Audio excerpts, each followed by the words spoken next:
Welcome back. Where I had just left off, we were trying to figure out this area between these two curves, and we figured out that it's really the area between the curves between the points 0, x equals 0, and x equals 1.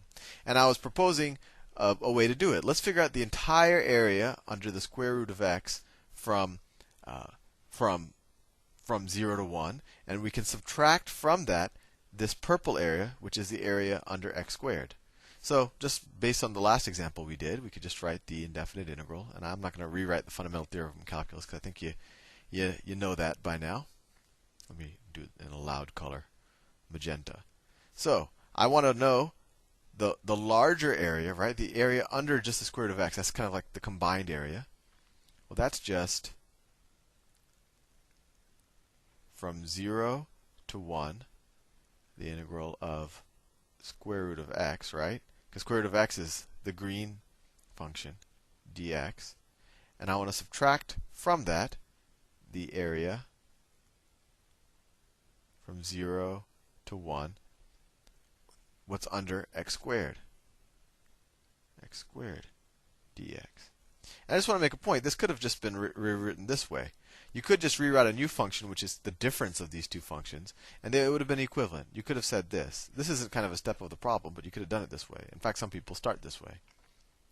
Say this is the same thing as the integral from 0 to 1 of square root of x minus x squared dx. So you could do it as two separate problems, two separate indefinite integrals, or you could do it as one indefinite integral. Actually, that might be even simpler because when you evaluate it from 1 to 0, it simplifies things a little bit. So let's stick with the second one. So first of all, we just have to figure out what the antiderivative of this inner expression is. So you haven't seen square root of x yet. Do you think you know how to do it? Well, I think you do. Let's say that equals square root of x is just x to the 1/2 power, right? So we just use the same antiderivative rules we've always used. We raise it one more power, so it becomes x to the 3/2, right? It was 1/2, we added 1 to it. And then we divide by this new exponent. So dividing by a fraction is like multiplying by its reciprocal, right? So it's 2/3 x to the 3/2. And then minus, I think the second term is pretty easy for you, minus 1/3 x to the 3rd, right? That's the antiderivative of minus x squared, minus 1/3 x to the 3rd. And we're going to have to evaluate this thing at 0 and 1 and subtract the difference. Subtract this expression evaluated at 0 from this expression evaluated at 1. Well, this equals, I think I'm running out of space. What happens when x equals 1? 1 to the 3/2 is 1. 1 to the 3rd is 1. So it's 2/3 minus 1/3. Well, that's easy. It's 1/3. Right? I just put 1 in for x. And then when x is equal to 0, what is this expression equal? Well, that's easy too. That's 0. So there you go. 1/3 minus 0, or 1/3.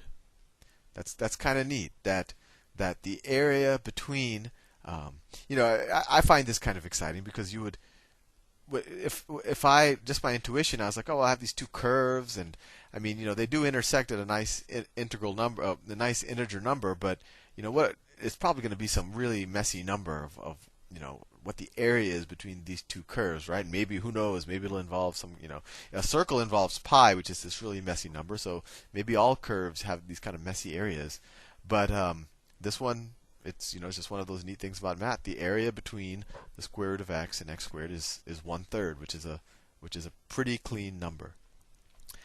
I think I'm gonna let it. Actually, let me do one more problem since I have time.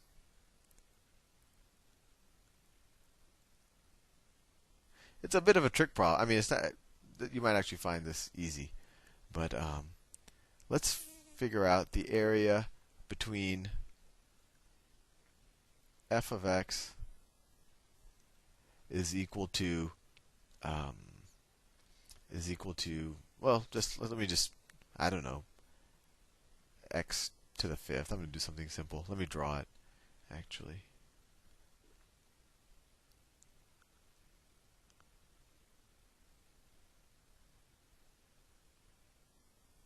Whoa, I don't know what's going on. Okay, look at that. Okay, let me draw the x-axis. Okay. And I'll draw x. Well, x to the fifth is going to go up super fast. It's going to go like that, something like that. It's going to go up real fast. Let's say I wanted to figure out the area. It's going to, on this side, it's going to go real fast too.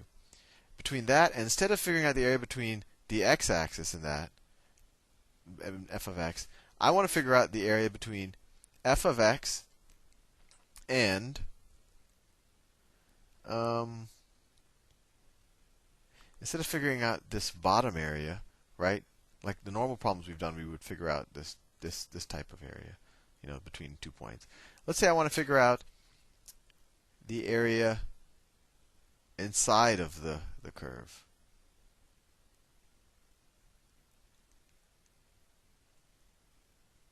Where the height here is 32. So I want to figure out this area inside the curve. How do we do that? Well, one way we could do it is just like we did the last one. We can figure out some function that's essentially a line, a horizontal line that goes straight across here. And we'll essentially just be figuring out the area between the two functions. So what's a function that's a line that just goes straight at y equals 32? I think I just gave you the answer. Exactly. Let me stick it to that. Let me stick with that greenish color. So we could say g of x is equal to 32. It's just a constant function. It just goes straight across. And then we need to figure out what the area is between the two. So we need to figure out what are these 2 points. Right? So when does x to the fifth equal 32? That's I mean, you could solve it algebraically, but I think you could say x to the fifth equals 32. X is equal to 2. And actually, you know what? I made a mistake. Let's say that this is not equal to x to the fifth. Let's say that f of x is equal to x to the absolute value of x to the fifth. Because the mistake, obviously, x to the fifth is not a parabola-looking thing. X to the fifth goes negative like this. But I have committed so much to this cup shape that I'll make it the absolute value of x to the fifth. So if I say the absolute value of x to the fifth is equal to 32, I think you see where I realized my mistake. But if I say the absolute value of x to the fifth is equal to 32, there's 2 places where that's true. It's x is equal to plus or minus 2, right? These are the 2 points. I should have done something with an even exponent so I could have had this cup shape. But anyway, the absolute value solves my problem. So what is this area? So we know it's between -2 and 2, so we just set up the indefinite integral. It's the indefinite integral from -2 to 2 of the top function, the top boundary, 32, minus the bottom boundary, minus, well, this will be a little bit tricky, but minus the absolute value of x to the fifth dx.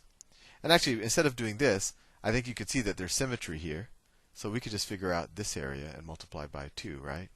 This problem's a little hairy. This problem ended up being, just because I had a bad choice of initial function, not exactly what I wanted, but we'll work on forward. So instead of doing that, let's do the integral from 0 to 2 of 32 minus x to the fifth dx. And then multiply that by 2. So what is that? That's 32x minus x to the sixth over 6. And we're going to evaluate it from 2 and 0. At 2, it's 64 minus 64 over 6. Right? 2 to the 6th is 64. And then at 0, 32 times 0 is 0. And then x to the 6th, that's 0. So the answer is 64 minus 64 over 6. I'm about to run out of time. That's just a fraction problem there. Oh, and that's half of it, right? So we want to multiply that by 2. So if we multiply that by 2, we get, what, 128 minus 128 over 6. I haven't figured out what it is. Well, I guess we could figure it out. It's 128 times 1 minus 1/6, or 128 times 5/6, and I don't know what that is. I can multiply it if I wanted to, but I have 10 seconds left, so I'll leave you there. Hope I didn't confuse you. See you soon.